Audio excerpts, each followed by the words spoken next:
Ndugu waandishi wa habari, napenda kutoa taarifa kwa umma juu ya tukio la shambulio la kudhuru mwili alilolipata katibu mwenezi BAWACHA ambaye amefahamika kwa jina la Sigrada Wilherd Mligo. Huyu ana miaka 34, ni Mbena na ni mkazi wa Mji Mwema katika mkoa wa Njombe.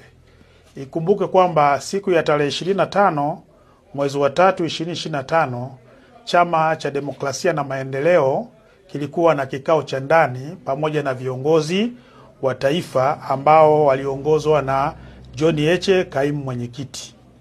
Katika kikao hicho mambo mbalimbali yalijadiliwa, likiwemo lililokuwa linamhusu Sigrada Wilherd Mligo ambaye ni katibu mwenezi wa BAWACHA taifa, juu ya kufanya mikutano bila kufuata utaratibu wa chama hicho.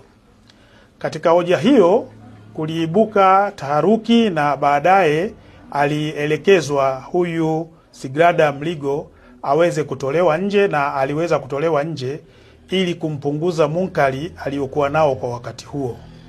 Lakini baada ya kuwa ametulia, yalitoka maelekezo ndani kwamba aweze kurejea na kikao hicho ili kiweze kumalizika.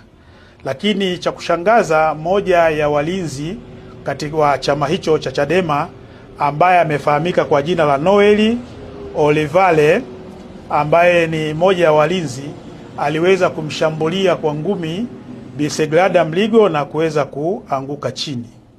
Lakini wakati tukio hili linatokea, pembeni kulikuwa na baadhi ya askari polisi ambao walichukua hatua ya kutaka kumkamata huyo mtu, lakini baadaye aliponyoka na kuweza kutokomea, lakini tulifuatilia jina lake na kuweza kulipata.